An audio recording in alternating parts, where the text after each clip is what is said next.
Assalamualaikum dan salam sejahtera. Bertemu kembali dalam MG Flash 17 Jun bersama saya Zazrina Zainuddin. Berita utama. Kerajaan akan mengambil langkah-langkah susulan berdasarkan Perlembagaan Persekutuan dan Undang-Undang Negara berhubung saranan yang di-Pertuan Agong. Pejabat Perdana Menteri dalam satu kenyataan sebentar tadi berkata, kerajaan mengambil maklum titah pandangan Seri Paduka Baginda yang di-Pertuan Agong semalam. Tambah kenyataan itu lagi, Perdana Menteri Tan Sri Muhyiddin Yassin dalam sesi-sesi menghadap yang di-Pertuan Agong sebelum ini telah menyembah maklum dan menasihati Tuanku mengenai perjalanan pengurusan pandemik COVID-19. Baginda juga turut dimaklumkan mengenai penguatkuasaan ordinan-ordinan darurat, pelaksanaan program imunisasi COVID-19 kebangsaan, pakej-pakej rangsangan ekonomi dan bantuan keuangan kepada rakyat. Turut disentuh adalah pelaksanaan sidang parlimen, Pelan Pemulihan Negara dan perkara-perkara lain yang berkaitan, katanya lagi. Semalam yang di-Pertuan Agong dalam satu kenyataan yang dikeluarkan Istana Negara, antara lain menyarankan persidangan parlimen perlu diadakan secepat mungkin. Ini kerana parlimen berperanan sebagai platform penting untuk wakil-wakil rakyat bersidang bagi membincangkan pelbagai isu, khususnya berkaitan penularan wabak COVID-19. Selain itu, Baginda juga berpandangan perlu ada pentadbiran kerajaan yang stabil dan kukuh serta berupaya berfungsi dengan efektif dalam menangani pandemik dan memulihkan ekonomi negara. Lebih daripada 2 minggu pelaksanaan Perintah Kawalan Pergerakan PKP penuh, angka jangkitan COVID-19 belum menunjukkan tanda pengurangan. Hari ini, Ketua Pengarah Kesihatan Tan Sri Dr. Noor Hisham Abdullah melaporkan angka jangkitan kembali meningkat kepada 5,738 berbanding 5,150 kes semalam. Beliau memaklumkan Negeri Sembilan terus mencatatkan lonjakan kes jangkitan hampir sekali ganda kepada 1,086 berbanding 607 semalam dan 396 kemarin. Selain itu, menurut Tan Sri Dr. Noor Hisham, Selangor terus mencatatkan angka jangkitan tertinggi harian iaitu sebanyak 1,858 kes diikuti Kuala Lumpur 641, Sarawak 559 dan Johor 449 kes. Sabah pula mencatatkan angka kes baharu sebanyak 248, manakala negeri-negeri lain terus mencatatkan penurunan kes baharu hari ini. Tan Sri Dr. Noor Hisham juga memaklumkan hanya Putrajaya mencatatkan kes jangkitan satu digit iaitu 7 kes. Berita seterusnya. Menteri Besar Selangor Datuk Seri Amiruddin Syahri akan mengadakan perbincangan dengan Speaker Dewan Negeri Selangor untuk memulakan perancangan pelaksanaan titah yang di-Pertuan Agong. Hasil perbincangan tersebut seterusnya akan dipersembahkan kepada Sultan Selangor, Sultan Sharafuddin Idris Shah untuk memperoleh perkenan baginda bagi menyegerakan persidangan Dewan Undangan Negeri Selangor. Datuk Seri Amiruddin dalam kenyataannya tengah hari tadi berkata, Kerajaan Negeri Selangor menyifatkan titah yang di-Pertuan Agong itu adalah sesuatu yang dinanti-nantikan. Ia jelas menunjukkan baginda Tuanku tidak pernah terpisah daripada realiti serta keluh kesah rakyat Malaysia secara keseluruhannya. Beliau juga menyokong pendirian Seri Paduka Baginda dalam mempertahankan keluhuran sistem demokrasi berperlembagaan dalam negara agar proses sembaimbang antara cabang eksekutif, legislatif dan kehakiman dapat dilaksanakan secara berterusan. Susulan rungutan orang ramai berkenaan kenaikan harga minyak tidak bersubsidi, kerajaan dijangka mengumumkan harga baru barang keperluan itu minggu hadapan. Timbalan Menteri Perdagangan Dalam Negeri dan Hal Ehwal Pengguna KPDN HEP, Datuk Rosul Wahid berkata, keputusan itu diambil selepas sesi perbincangan KPDN HEP dengan Kementerian Perusahaan Perdagangan dan Komoditi serta Kementerian Keuangan berkenaan isu tersebut. Laporan Astro Awani menyebut perbincangan itu menunjukkan hasil yang positif dan keputusan yang bakal diumumkan itu dijangka dapat lebih memanfaatkan pengguna.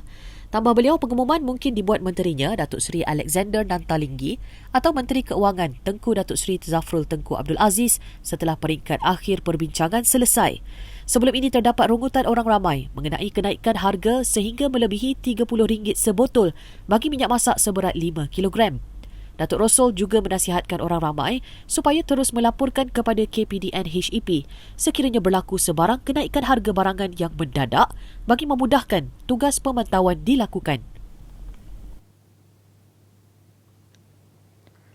Malaysia mencapai kemajuan yang baik terutamanya dalam menangani isu kemiskinan dan meningkatkan kesejahteraan rakyat. Menteri di Jabatan Perdana Menteri Ekonomi Datuk Seri Mustafa Mohamed berkata, kadar kemiskinan mutlak mengikut pendapatan garis kemiskinan PJK 2019 menunjukkan penurunan kepada 5.6% berbanding 7.6% pada 2016. Tambahnya, kadar kemiskinan tegar juga telah berkurang daripada 0.6% atau 45,004 isi rumah pada 2016 kepada 0.4% atau 27,158 isi rumah pada tahun 2019. Datuk Seri Mustafa bagaimanapun tidak menafikan masih terdapat kelompok kemiskinan dan ketidaksamarataan dalam kalangan rakyat. Tambahan pula, pandemik COVID-19 memberi impak buruk kepada ekonomi Malaysia sekaligus menjejaskan pendapatan rakyat. Ini menyebabkan lebih banyak isi rumah terdedah kepada kemiskinan, terutamanya dalam kalangan B40 dan golongan rentan, katanya menerusi kenyataan hari ini. Menurut Datuk Seri Mustafa, berdasarkan kajian Jabatan Perangkaan, pandemik itu telah menyebabkan kadar kemiskinan di Malaysia meningkat daripada 5.6% pada 2019 kepada 8.4% pada 2020. Berita seterusnya. Mengimpikan sebuah kediaman yang selesa untuk mereka 5 beranak tinggal, namun selepas 21 tahun menunggu, semuanya masih kabur.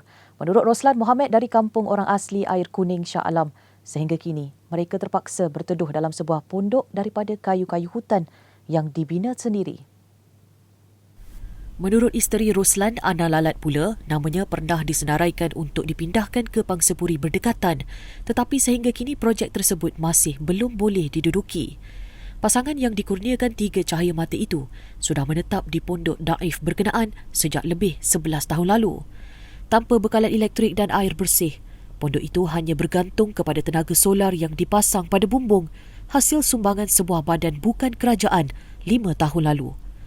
Tambahnya, mereka terpaksa berjalan hampir 100 meter melalui laluan yang curam untuk sampai ke perigi dan memikul tong air untuk dibawa pulang ke rumah. Apa yang merunsingkan pasangan yang bekerja sebagai tukang cuci kontrak di Taman Botani Shah Alam itu adalah pendidikan anak-anak mereka yang berusia antara 12 hingga 18 tahun. Ini kerana kedaifan tempat tinggal dan kekangan keuangan menyebabkan mereka tidak mampu menyediakan gadget dan persekitaran yang kondusif untuk sesi pembelajaran. Bercerita lanjut mengenai nasib hidupnya, Roslan berharap impian mereka sekeluarga untuk memiliki rumah sendiri suatu hari nanti mampu dicapai. Forum Perdana Ehwal Islam bertajuk COVID itu benar secara langsung di saluran TV1 malam ini akan dimulakan dengan bacaan surah Yasin. Jabatan Kemajuan Islam Malaysia JAKIM mengajak umat Islam bersama-sama mengikuti bacaan yang akan dipimpin Imam Besar Masjid Negara Ehsan Muhammad Hosni. Selain itu, JAKIM juga mengajak orang ramai supaya berdoa untuk kesejahteraan negara. Forum tersebut bakal menampilkan ahli panel, Timbalan Ketua Pengarah Kesihatan Datuk Dr. Hisham Shah Muhammad Ibrahim dan Timbalan Rektor College Universiti Islam Antarabangsa KUIS Profesor Madya Dr. Muhammad Farid Rabid Abdullah. Manakala moderatornya ialah Zakaria Uthman dan Nabil Ahmad dari JAKIM. Baik, dengan itu sekian dahulu MG Flash buat masa ini. Teruskan bersama kami untuk mengikuti perkembangan terkini dari semasa ke semasa di platform media sosial Malaysia Gazette, di Facebook, Twitter, Instagram dan YouTube atau melalui portal kami di www.malaysiagazette.com. Assalamualaikum dan salam hormat.